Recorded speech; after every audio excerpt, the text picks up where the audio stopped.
Siamo con Anna Valandro e Fabio Caon, Anna Valandro di Padova 2020, che ci racconta dello spettacolo in programma per domenica al Bastione a Licorno.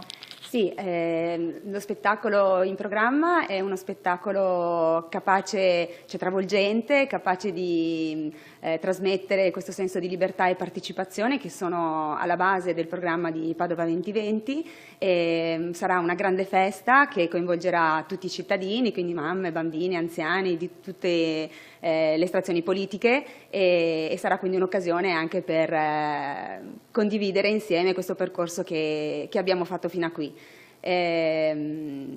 Parteciperanno anche Impegno Comune, Padova Solidale e tutti gli attivisti di Padova 2020. Sono qui appunto con il professor Caon perché abbiamo scelto di coinvolgerlo nella realizzazione di questo evento spettacolo e quindi lascerei a lui adesso il titolo dell'evento e anche il perché della scelta di questo evento spettacolo, Cambiamento in musica e parole.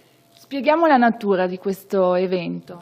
La natura è semplice, cercheremo di mettere insieme le parole dei candidati con delle canzoni famose, canzoni principalmente italiane, che ci daranno il senso di come la musica possa accompagnare, attraverso il suo linguaggio specifico, quindi l'emozione, anche la riflessione. Riflessione che nelle canzoni è fondamentale per poter costruire una cittadinanza attiva e consapevole, scopi che sono anche rappresentati da Padova 2020.